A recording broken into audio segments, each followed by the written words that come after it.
Petit incident de parcours à quelques kilomètres de l'étape du jour. Là, j'enlève la chambre à air parce que, selon moi, elle est clairement crevée. Elle ne veut plus du tout se gonfler. Donc là, hop, je l'enlève. Le temps de réparer et les 6 étudiants en sport se remettent en selle.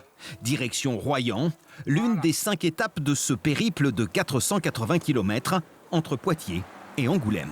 On trouve que c'est super important de montrer aux gens que tout est à fait possible de pouvoir partir d'un point A à un point B en vélo et surtout montrer que pour les transports du style domicile-travail, on peut le faire.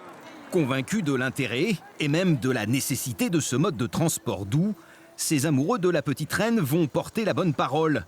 Ils ont rendez-vous avec les élèves du collège Sainte-Marie à Royan et rapidement, le message passe. Moi, je pouvais faire du vélo pour aller à l'école et pourtant je ne l'ai pas fait.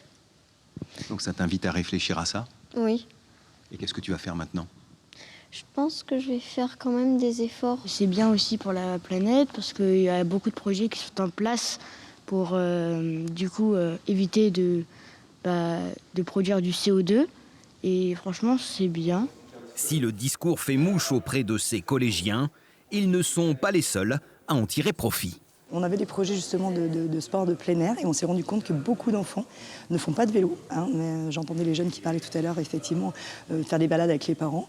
Et il y a beaucoup de jeunes qui ne font plus de vélo aujourd'hui. Et je trouve que c'est très important justement ce projet pour les enfants, pour rappeler un petit peu tout ça.